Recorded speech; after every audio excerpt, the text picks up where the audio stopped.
Bom, voltamos e um dia depois de terminar o seu mandato na Câmara e, consequentemente, perder o foro privilegiado, o ex-deputado federal Daniel Silveira foi preso pela Polícia Federal em sua casa na cidade de Petrópolis, no Rio de Janeiro.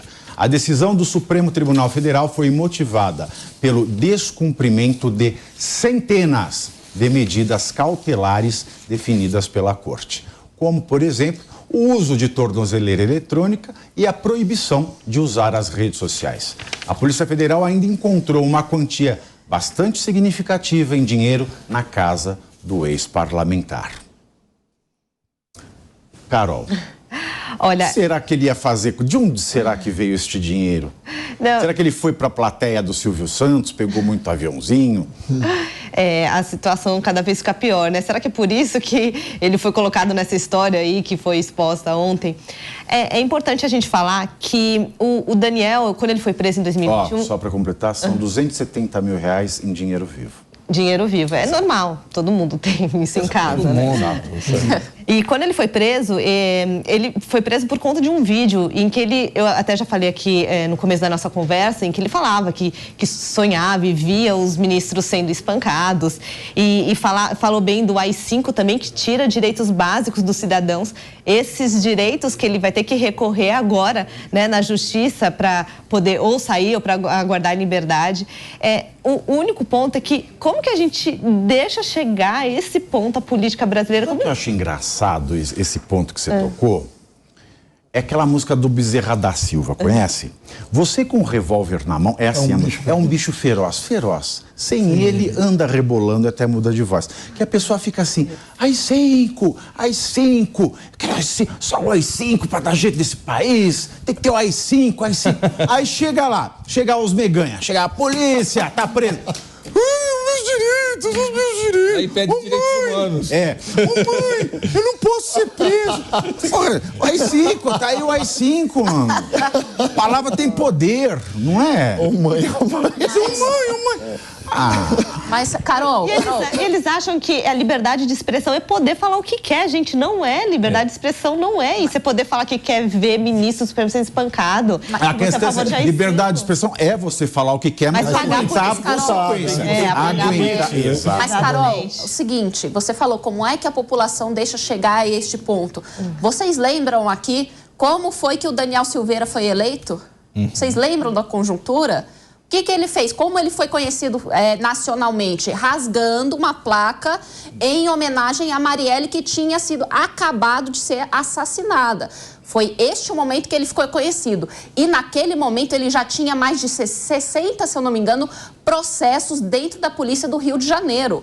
Então ali já era algo anunciado. Então ele foi eleito sim, com a população sabendo de todos esses processos. É claro, a gente pode discordar, concordar com os projetos que a Marielle tinha, mas até aí... Fazer este tipo de atitude já mostra qual é a linha de raciocínio da pessoa e como ela vai atuar. Porque se ela começa na política com base, né, em grito, com base em confusão, ela precisa, para se manter na política, aumentar cada vez mais o tom. Porque é disso que essa pessoa vai viver. Verdade... Não vai viver de projetos concretos para a sociedade. Por isso que nós precisamos ficar sempre atentos. O parlamentar que está se candidatando, ele tem projetos? Quais são os projetos reais? Ou ele vive à base ali só do desespero, dessas pautas bombas? Qual é a atuação de um candidato dessa forma? Então, é mais do que esperado. E, Dani, uma coisa também que eu quero completar é que ele foi eleito lá em Petrópolis e ele foi eleito pelo subúrbio do Rio de Janeiro. Ou seja, quantos deputados, ou quantos candidatos, melhor dizendo, nós...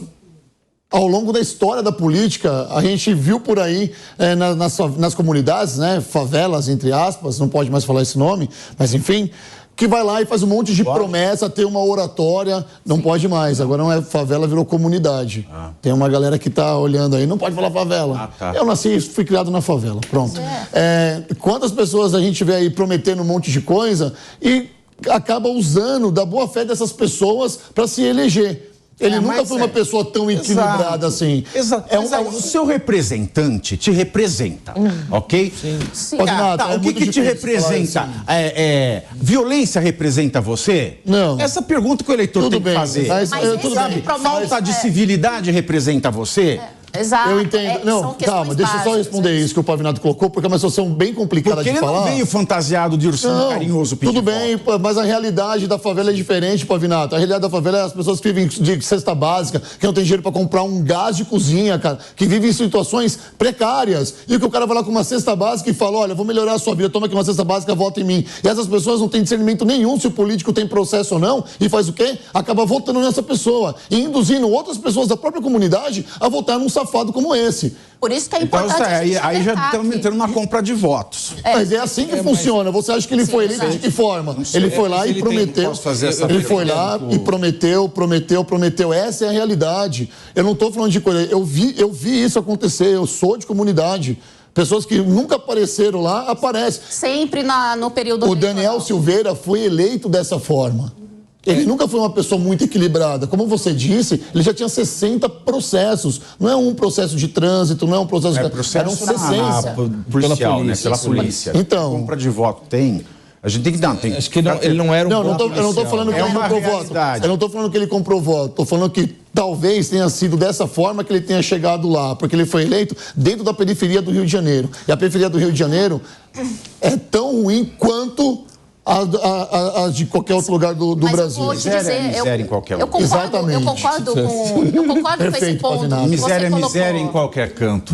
Eu concordo com esse ponto, Rodolfo, desculpa, do que você colocou, mas a questão é o seguinte, quando a gente vai analisar até o próprio quadro eleitoral, aqueles que efetivamente conseguem se eleger são aqueles que ficam fazendo escândalo na internet, né, que mexem com as emoções das pessoas. Né? E isso é claro. Sim, porque virou uma ferramenta também, Dani. Virou uma ferramenta. Por isso que a gente precisa redobrar a nossa atenção, porque isso nos pega, assim, efetivamente, Dani, no emocional. Eu vou te dar até um depoimento pessoal aqui. Eu fui candidata a deputada estadual em 2018 e a minha pauta é agronegócio, porque é onde eu nasci, onde eu trabalho.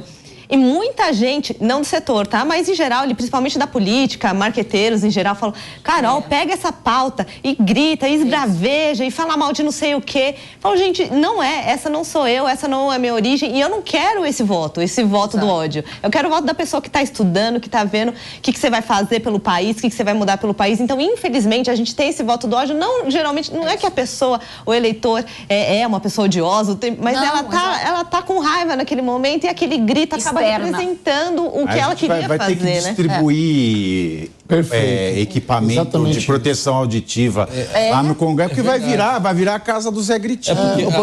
Só vai ter Zé do Grito. Eu sei que você é uma pessoa que é aclamada pelas pessoas, as pessoas gostam muito de você e se identifica muito com esse programa. Quem é esse? Você, Thiago Pavinato.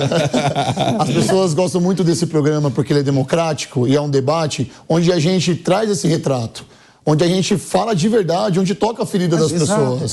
Porque ela falou de uma pessoa que foi candidata, olha só de onde vinha, grita mais para você ganhar mais votos. E a gente vê agora o Daniel Silveira sendo preso porque ele ganhou no grito as coisas. Eu posso falar, é uma opinião minha, eu vi todo o processo dele até ele ser preso, eu acompanhei a carreira política dele, olha só, a carreira política dele. E quando vem um programa como esse, com um debate aí onde a gente coloca essas pautas, as pessoas em casa agora devem estar batendo palma, porque a gente representa uma grande porcentagem da nação brasileira. Então é ótimo esses debates. Agora, eu vejo que vai chegar a ter um limite esse tipo de estratégia. Porque o próprio Daniel, o próprio Daniel, ele é aí, muitos vão poder se ver na pele dele, porque você precisa ficar aumentando o tom. Isso significa o quê? Uma hora essa pessoa vai ser expurgada da política, porque as pessoas em si não vão concordar e o próprio sistema já estabelecido no nosso país não vai aceitar com que isso seja a nossa representação. Eu espero que seja... na verdade, que isso ocorra dentro do nosso país, não é? Que seja algo passageiro e não algo para ficar. Olha, é um sujeito que ele cresceu, né, com esse episódio da placa. Eu tivesse escrito lá, Hebe Camargo.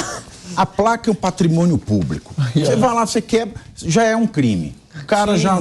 Eu achei que crime é crime. Ah, é um crime menos... Não, crime é crime. Claro. Mais grave, crime é crime. Mal é mal, crime é crime, sabe? Se tratando da Ana Marielle. Tratando de assassinar. É uma ação criminosa. Não importa, mas matar... Não, é uma ação criminosa. Claro. E não necessariamente tem que concordar, claro, né? Exato. Tá lá. Ele sabe, ele era policial, ele sabia. Ele sabe que é crime. Ele sabe que você é crime. Aí ele vai, quebra... Aí o que lhe faz pensar... E sabe o que é pior? Diante desses prints do Marcos Duval, o Daniel Silveira fazendo tudo isso, ele se achava herói. Sim. Isso que é mais louco. É isso que é mais maluco. Ele se achava... Ele estava achando que ia salvar o Brasil do quê? Exatamente. É a reedição de Macunaíma? Dele mesmo. Macunaíma, século XXI. E a gente tem que tomar cuidado com essas mentes megalomaníacas também. A gente tem que agora dar o braço a torcer, porque foi uma decisão muito bem pensada e muito bem tomada do Alexandre de Moraes. A gente aqui, né, muitas vezes levantou-se contra as decisões dele, mas dessa vez ele tomou uma decisão, acho que onde todo mundo estava a favor. Não, mas ele só não estava preso por causa do foro. Aí ele descumpriu a cautelar, quer usar a tornozeleira, etc. Ele estourou a tornozeleira. Eu acho que daí é uma questão de ser o ordeiro, né? Sim. Independente, e a gente tem muitas vezes críticas às decisões judiciais, eu também, muitas vezes. Mas assim, se você tem que cumprir as regras. Os juízes são esses, e concordando ou não, não tem contra o cara uma decisão criminal transitada em julgado. Que a gente pode passar o resto da vida falando que estava errada, não sei o quê, mas tem que cumprir. É assim que as coisas funcionam em qualquer país do mundo. E recorra dentro da lei. E recorra dentro da lei. Ah, mas foi acima, foi... Quantas vezes eu já não vi decisões que eu falei, bom, se eu fosse juiz teria decidido diferente. Claro. Ou o cara fala, não dá certo. Mas você vai fazer o quê? Acabou o processo e ele deixou de cumprir as decisões. Mas eu acho que o ponto, Pavinato, e todo mundo aqui foi muito feliz colocando isso, é que assim, o político ele não dá em árvore. Eu sempre falo isso, entendeu? Não dá em árvore e o cara saiu da sociedade. Ele, para estar ali, para quem tem mandato, precisou de voto. Exato. Ou seja, alguém foi na frente da urna, ela pode ser eletrônica, de papel, foi na frente da urna e depositou voto naquela pessoa. E todo mundo, qualquer mandatário, recebeu votos. Então a gente tem que preocupar quem é a qualidade, quem que está sendo o candidato. Esse relato... Educação é um a base, absurdo. Esse relato volta para isso. Esse relato dela... Você falou isso. Educação é a base e saneamento é a base antes da educação. Porque às vezes a pessoa não tem nem água potável em casa, como que ela vai se preocupar com a escola? Porque tem gente que pega e radicaliza. Daí uma estratégia de marketing, de político, que eu acho um absurdo. Você falou exatamente uma coisa que eu acho um absurdo. Pega um político grande, olha, pega o presidente da República, o Lula, o ex-presidente Bolsonaro e malha. Porque daí você tenta surfar na onda. E se ele te responder, melhor ainda, que daí você se vitimiza.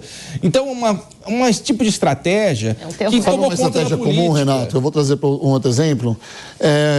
Os campos da periferia eram todos de terrinha. Terrão, o famoso terrão.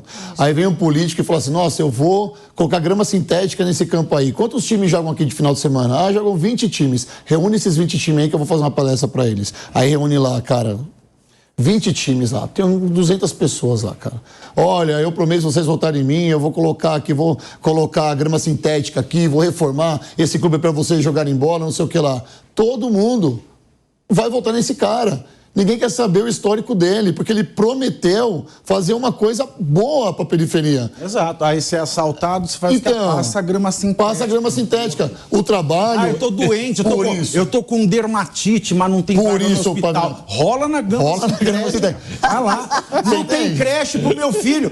Deixa lá na grama sintética. Exatamente. O trabalho é de educação, é a gente ter consciência de voto. É justamente isso. E dá vontade de falar, legal...